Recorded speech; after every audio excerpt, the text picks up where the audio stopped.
Welcome everyone, welcome to another preview. This is MetalCanyon and we will be previewing the latest game from Arcen Games, The Last Federation. Now you may remember Arcen Games from games like AI War, Skyward Collapse, which I've previewed, and also Bionic Deuce, which I also have on my channel. They're known for rather interesting concepts in games, and this one is actually no different. Because it's an Arcen game. It's a semi-turn-based sci-fi strategy, really. Let's do a quick start and I'll show you what it's all about. Let's just leave it all on normal. There we go. I am the last of the murdered race of the Hydrals. My countrymen were the dictators of the solar system, so we kind of had it coming. Yes, that is me above, and you are me. This is our story. So this is basically us. We are a Hydral, and apparently we are the last of a race of horrible dictators that have been plaguing the star system. And people didn't really like us. So anyway, the story is that you crash land on a planet, they imprison you, but of course because you are so powerful and they don't know it, you can easily escape. You take their prototype starship, when they become starfaring I guess, and you escape. And the Acutians, this is actually random which race has destroyed you. The Acutians in this case are the race that have destroyed your race. So, first of all we need to escape. So I guess it's a good thing that we can start with space combat, so you can see what it's all about. Now, when I said semi-turn-based space combat as well, you probably thought, is it like Master of Orion 2? Well, not really, no. But it is sort of similar. This is our starship over here. Now, because we're in the tutorial phase, a lot of the things are still locked for us. But let me go over here. So as you can see, this is everything happens in real time, but it pauses every turn, you could say, because this is actually in turns. This is the second turn now. We have the enemy ships, we have their weapon ranges, I believe, and in the lower left it actually tells you what weapons you should use. You know, the first one is gravity lance, that will do the most damage, but of course we're not in range of that, so I can select fire at selected ships. I can select my gravity lance, which does not really have the range I want, but there we go. So of course at the beginning your ship is horribly overpowered because you have stolen the prototype of the let me just select the minigun here and auto fire. You have stolen the prototype of the enemies, and you're a Hydral, so I guess you're just that much more badass. Let's do the minigun on this one because it has shields up, so it's gonna take a little longer to take down. There we go. Also, depending on which race you start with, I mean, you always start as a Hydral, of course, but depending on which race's ship you steal and where you crash land, denotes what kind of a ship you'll have and what weapons you'll have. So this one is quite beefy, but its shields are down now. Which means that now we can go for the minigun. No, the gravity lance. As you can see, the first one is a gravity lance. So let's just go a little slower and select the gravity lance, select this ship. Oh! Ah, right, this just explains to us the flagship power management. Over in the top left corner you can see that we can select the weapons, shields and engines. So if I put stuff into weapons, I'll do more damage, but I'll be slower and my shields won't recharge as fast. As you can see, if I take everything from my engines, I can barely move. But if I put a lot of energy into my engines, I'm really agile. So, anyway. Let's do this again. Come on. There we go. So let's take care of this one. We destroyed it rather immediately. And we won the combat. This is what happened, how many ships we've destroyed, how much damage we've taken. All of the damage gets repaired at the end of each battle. And how much influence we've lost with the Acutians. Of course, this doesn't matter because Acutians are enemies anyway. However, there's an interesting thing. We could have taken a different turn there and docked with their platform and sort of negotiated, you know, the whole thing. So we could have ended it without a battle. So before we do this, let me go back to the main menu. Quit to main menu. So I can continue my last save. How do I actually do that? Load game. There we go. Load. Alright, so this is the game I'm playing. Now, as always in the sci-fi games, you have many different races. Each has their home planet. This was our home planet, the remnants of the Hydral homeworld, which has been destroyed by the Acutians in my case as well. So the Acutians are these robot overlords, I guess you could say. And yeah, we've stolen their ship, and now we are taking the spacefaring tech to other species. Because as you can see, if you hover over a homeworld, for example, down over here in the window, it'll say they will become spacefaring on their own in 39 minutes. So, a lot of these races, actually all of the races except the race that destroyed you at the beginning, are not spacefaring. So you have a choice. You can go to them and smuggle the spacefaring tech of the Acutians to them, or you can wait for them to do so on their own. Now, if you bring the space tech to them, they will be, of course, very grateful to you, and you will gain a lot of influence with them. So you have a choice what to do there, or you can just leave them be if they're a horrible race that will probably hate you anyway. Now, as you can see, there's a lot of info on the screen everywhere. There's a lot of various buttons. There's this stuff over here. Look at all of this. There's loads of different numbers and icons on every planet, and you say, oh my god, what am I going to do? Now, fortunately, because this is an Arcen game, pretty much every Arcen game I've played in the past has extensive tooltips. So pretty much everything you hover your mouse over, everything has a pretty detailed tooltip. So that is excellent. For example, I have no idea what this is. What is it? Environmental. This is an overview of how well the environment of the planet is doing. It also directly impacts the terraforming rates and planetary compatibility of any races here. The lower this goes below zero, the more likely natural disasters become. Natural disasters tend to kill citizens, destroy buildings, and generally give the locals a bad time.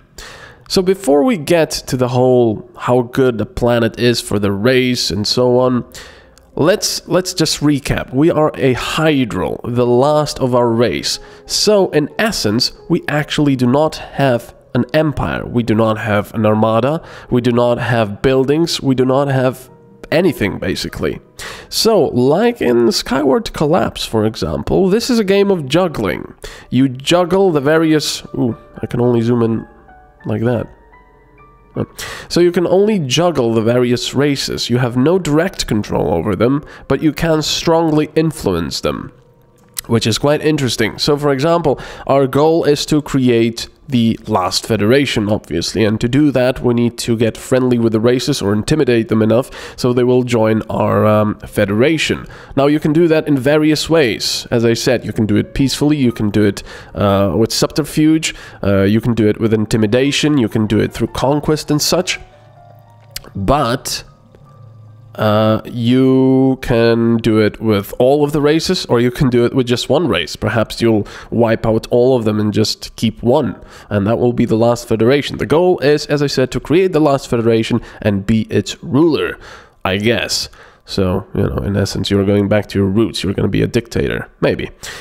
Anyway, there's a lot of numbers on the screen, and that is what this game is about. Numbers. But don't let that turn you off. Of course, you have to be a certain type of gamer to enjoy this type of game, but it's very well done. I mean, as you can see, the look of this menu of the screen is quite nice. I like the galaxy and everything.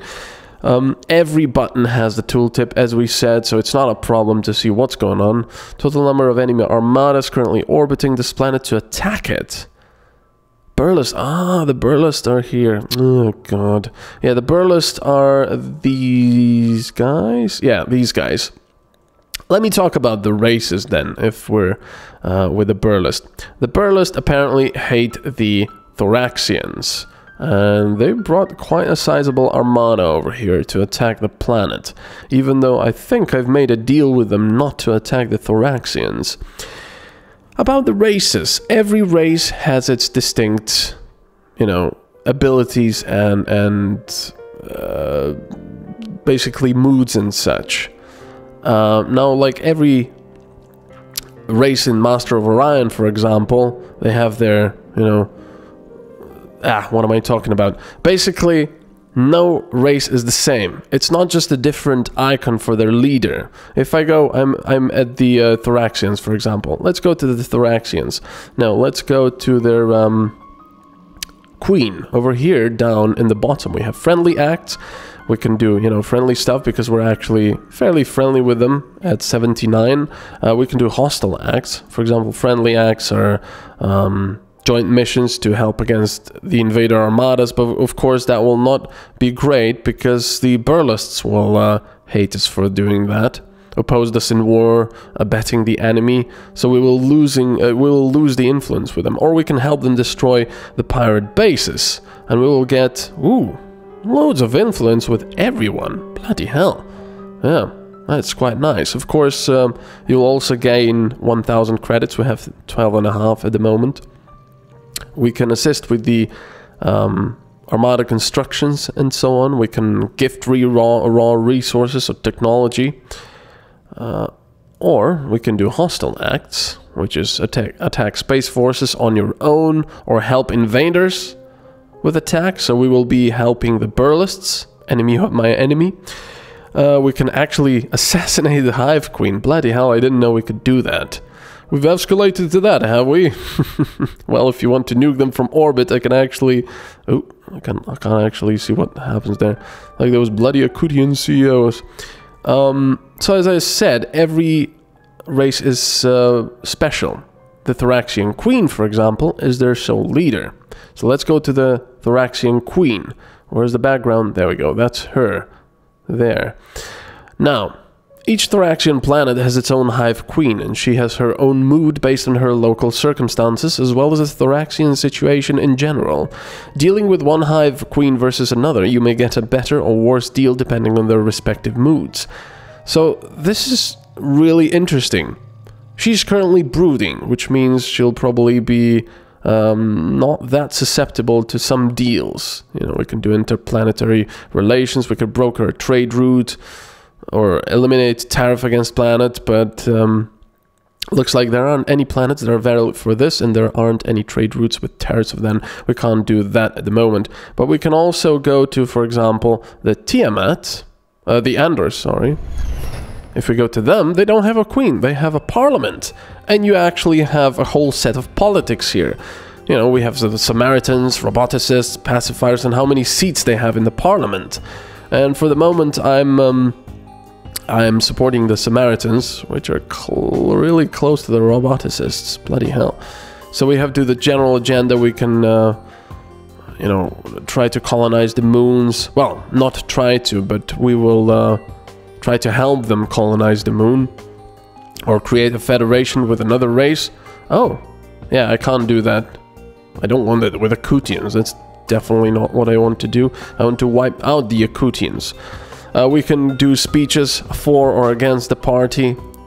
There's the ruling parties. We can send various aides and peacekeepers and so on, because, you know, they're fairly peaceful. But if I go to the Burlists, for example, they have warlords. And also every race has their own music, which is really cool. There's the Burlist warlord. Now, the way it works here, you don't actually try to influence them. You have leverage over them. You can bribe them. You can, you know, have to duel them. So, for example, because I killed the Prime Warlord before, I challenged them to a duel. We've instated Furtick now as the Prime Warlord. And because we we were the ones to instate him, we have a lot of leverage with him. Of course, he won't listen to everything we say, because they don't, you know, they're too badass for that.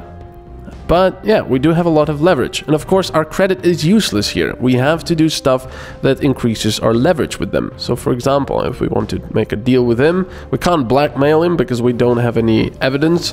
We also can't give incriminating evidence, and we can't challenge him to the duel. Why not? The management sincerely apologizes for the inconvenience, but due to the recent death of another warlord, all surviving burlesque warlords are currently occupied in a gigantic bar fight and are unavailable for dueling. Please check back in 40 months. So obviously you can't just keep killing them, because you get a lot of influence.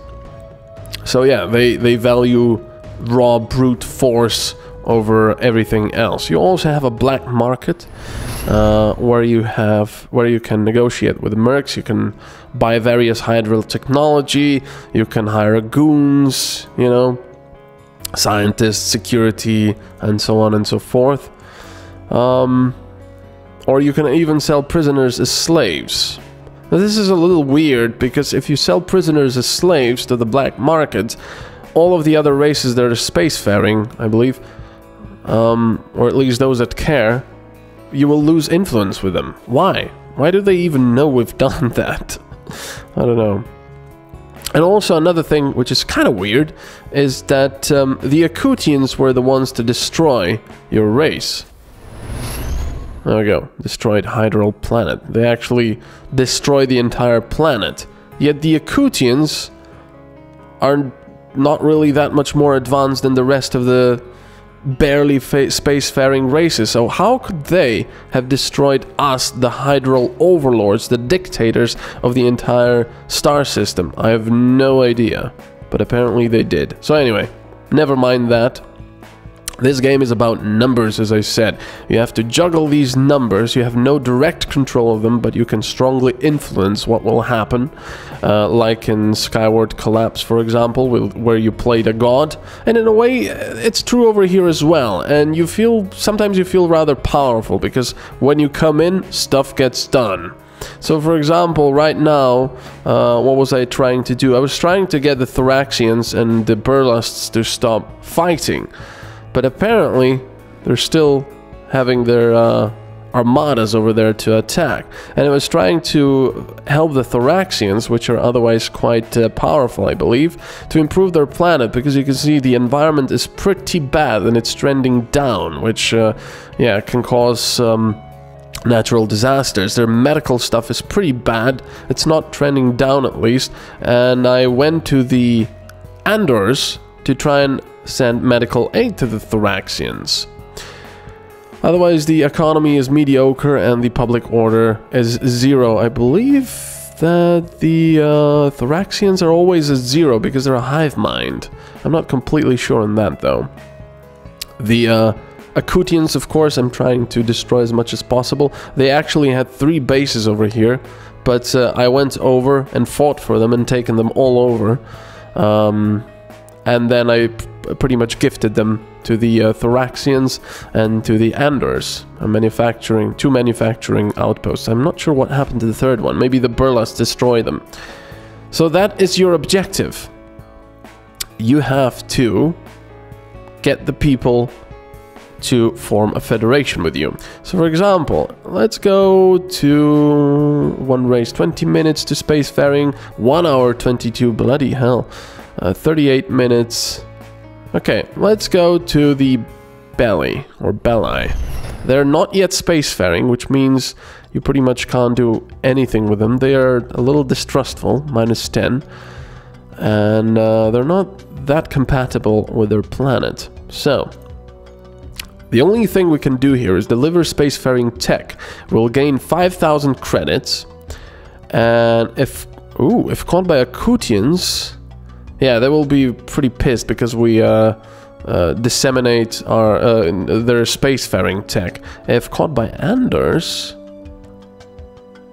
we'll gain -5. Oh, they're also not happy about. Minus 80 influence with burlests. Are you crazy? Holy crap. If caught by Thoraxians, yeah. Apparently burlests really hate having other races reach spacefaring ages. I guess they would just love to bomb their planets. However, if we do get the stuff to the Peltians without getting caught, we will get 50 influence. That's pretty a lot. Quite a lot. And also 5,000 credits, which is a lot. Let's do that. Now, our objective here, I'm not sure why this always takes a little longer. Oh, that's a lot of stuff. So, our objective here is to get to this area, which is the drop zone. To drop the spacefaring tech to the planet, and then they will become spacefaring. I don't see any other ships at the moment. I only see these spy probes. They'll get in range of them seeing you, and you usually have nothing to worry about. Get too close, however, and they'll be all over you with ships. So what we could do... Actually, we couldn't. Maybe we could go around here, but they'll still see us. So yeah, we can try to do that. Let's put all the power into our shields. Sorry. Our engines. And let's also hold fire. I don't want to fire on anything right now.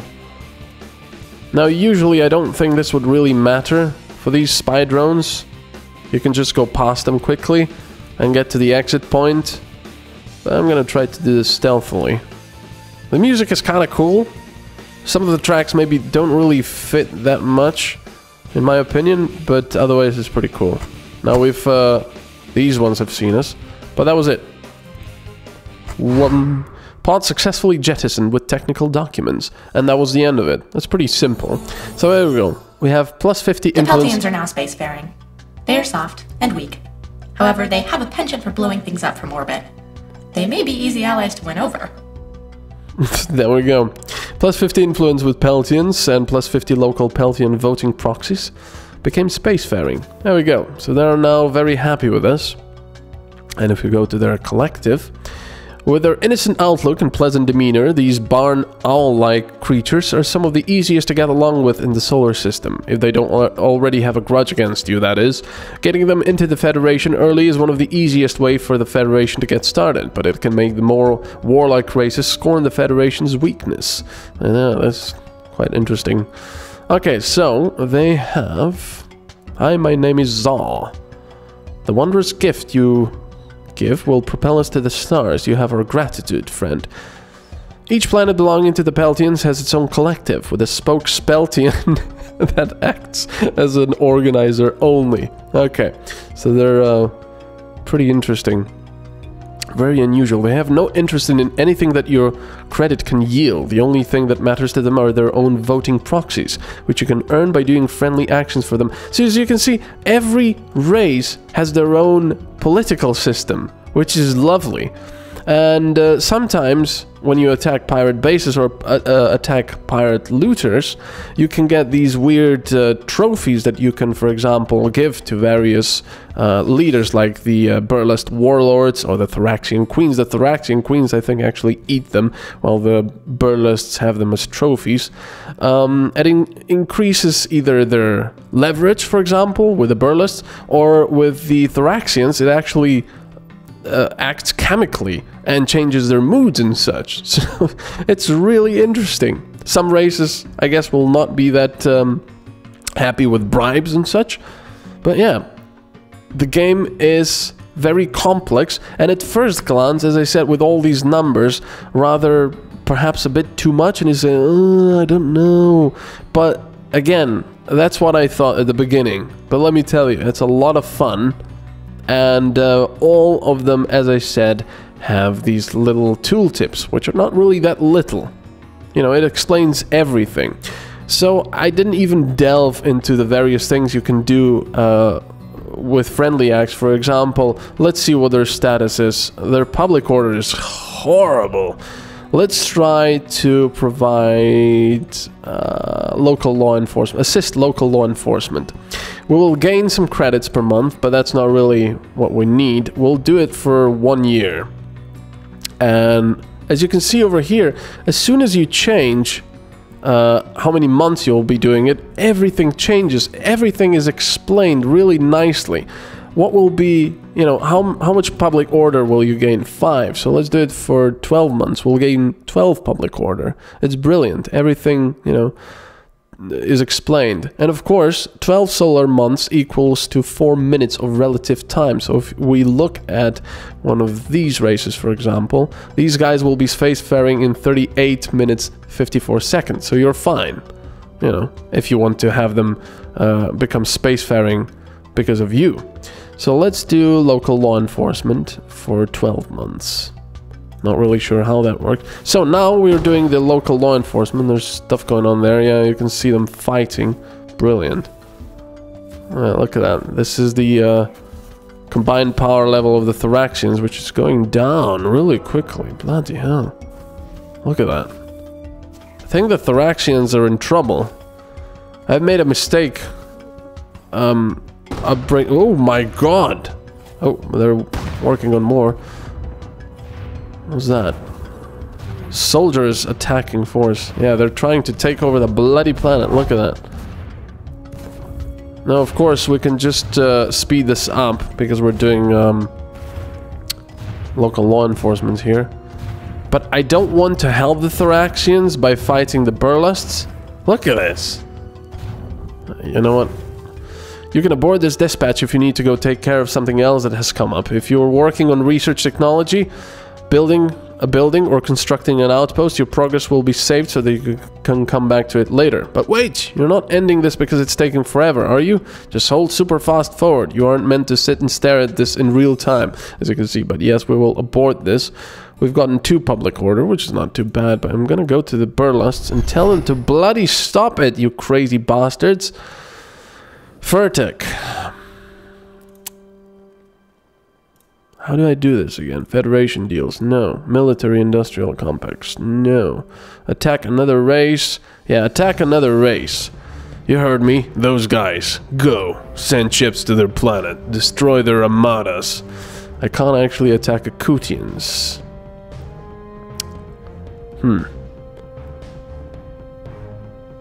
Oh, I need more... But I do have that leverage. Yeah, stop attacking. Stop attacking... What? Akutians?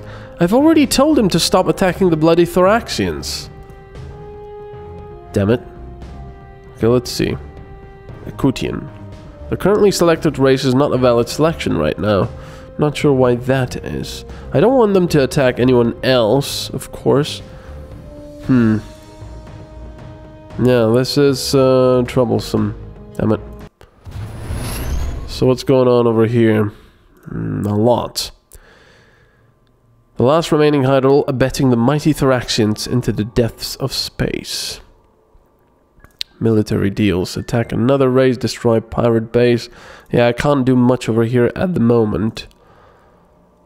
Prioritize production of workers. I don't really want to do... As you can see, all of these are red. So if I click on this, that's fine. But if I click on industrialize, the Hive Queen won't go for this in her current mood. So, you know, she needs to be in a certain mood for you to try and give her advice to do something. So right now she just wants to do... to make workers. Yeah, they really hate the Burlust. They've pricked us enough times to us to finally stir. I don't foresee they will enjoy the results. Yeah, we can't do anything here, so let's just go over here and see what happens. Peltian Collective. Let's help them maybe colonize the moon as well, but first, let's just do the friendly acts of providing law enforcement. Because they're pretty horrible at it, apparently. So, we can do this at twice the speed. Okay, we've gained 12 public order here. But the Burlusts... Defense Armada, 0. Defense Power, 0. Are they still there, actually? Because that's a lot... 1.7 billion attacking forces. That is crazy. Yeah. They are in trouble. They are... Her mood is currently neutral. They're at war with the Burlusts and with Akutians now. Brilliant. So as you can see, a lot is happening. The Burlusts always are, you know, very warlord-like. So, yeah, maybe you should think twice about uplifting them to spacefaring tech at the beginning like I did. Now over here the Akutians are making even more outposts, a science outpost and a manufacturing outpost. So let's go to the science outpost and let's do the hostile act and capture the science outpost. Minus 60 influence with Akutians, we don't care because we hate them anyway. They were the ones that destroyed our race. Now the weird thing here is all you have to do is go near this space station and stay there for a few turns, and that's it. Let's do that. What do these guys need? Energy blaster. So let's do the energy blaster. There we go, they're gone, and now we just need 5 turns to complete, and that's it. We wait over here. Sometimes they send ships. Well, that's it. Okay, 2 more turns. 1 more turn, let's go. There. And it will be ours. This was really poorly defended. I think they lack the armadas for that. And the combat. Okay, now. We can use the science outpost to search the nearby ice belt for hydral technology. We'll do that, and then we'll probably gift it. We'll acquire 2 new special abilities. That's pretty nice.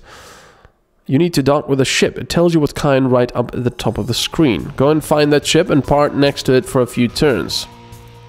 Okay, so that is the ship. Hydral Technology Lab. What are these? Let's use the minigun for this. So, I've already shown you, you have 3 various different weapons depending on what ship you've stolen at the beginning. We have the minigun, the energy blaster, and the gravity lance. There you go. But you also have specials. These will actually consume your entire turn. So, if I, for example, use the Operation Raptor, it'll deploy 15 Raptor Lancers. So let's do that. I can't do anything else, but we have deployed Raptors. Okay, let's proceed. Now, as you can see, the combat is quite chaotic, so I can use the... where is it? Giga Cannon. Oh, I can't actually use it, can I? No. That's strange. Why can't I use it? Oh well. The Giga Cannon otherwise destroys all projectiles and does heavy damage to everything in an AoE area. That's a lot of... Oh my god, look at how much damage those homing missiles are doing to us. Bloody hell.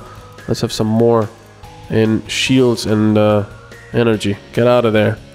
So what does this need? A minigun. Let's select this target.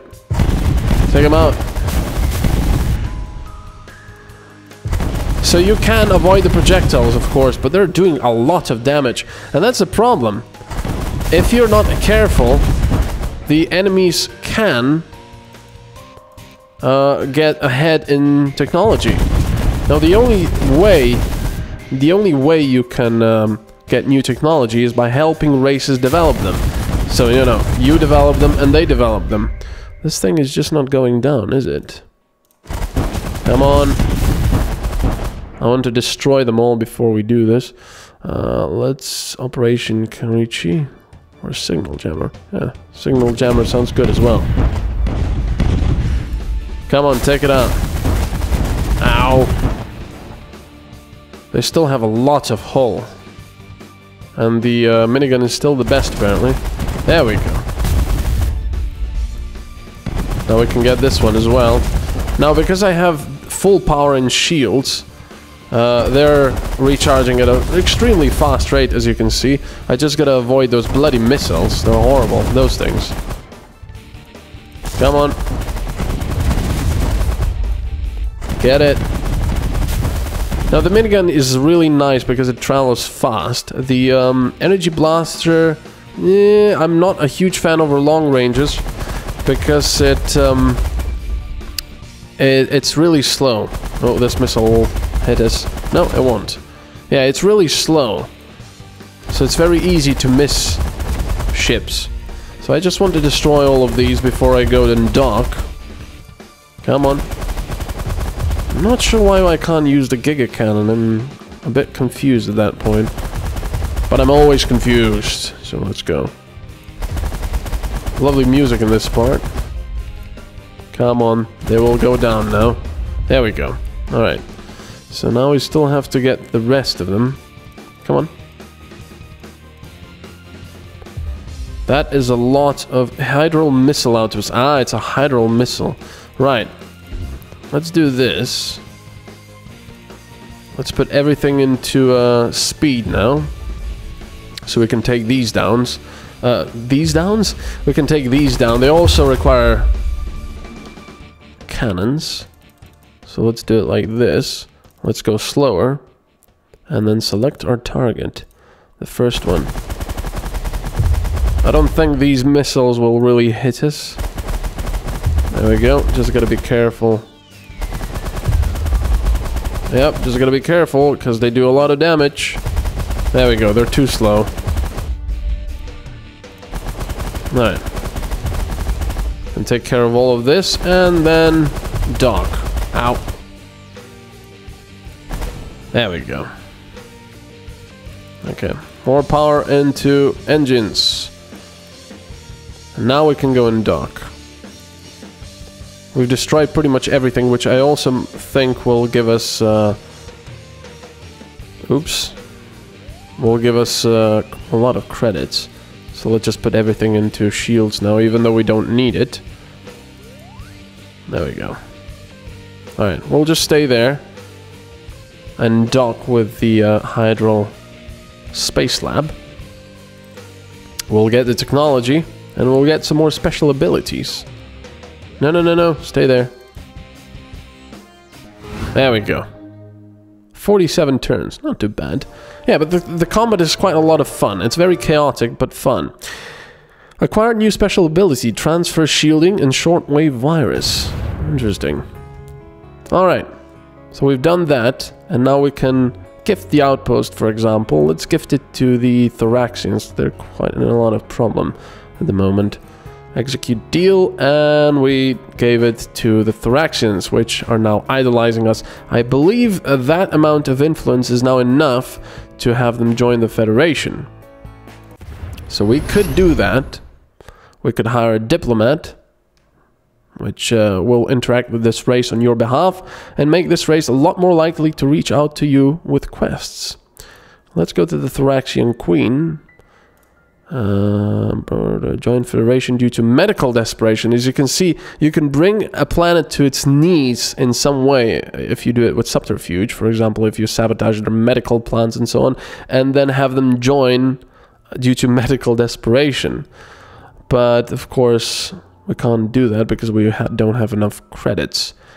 And they need to have a medical rating of -2,000 or worse, which is crazy.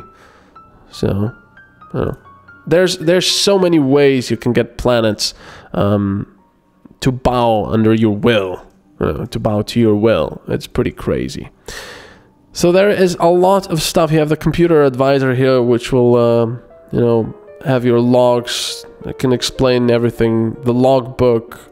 There is so much to do in this game, really. But at the end, what it comes down to is juggling numbers. But it does that in a fun way. But again, you have to be a certain kind of player, you know, maybe with OCD or something to enjoy it to its fullest extent. But in any case, yeah, I do recommend this game. It's quite cheap. You can get it on Steam, and it's fun. Go and get it. The Last Federation from Arcen Games. This has been MetalCanyon. Hope you've enjoyed this look. I haven't even shown you the tech progress here, actually. There's a lot of technology you can do, and most of it we don't have yet. But you can, as I said, help various races research it to get it for yourself as well. Now, most of it you can't actually... It doesn't actually benefit you, like, for example, I don't know, nuclear fusion or ecological engineering or stuff like that. But you can trade it for to other races for influence and the like. So thank you for watching, and I will see you in the next preview. Bye-bye.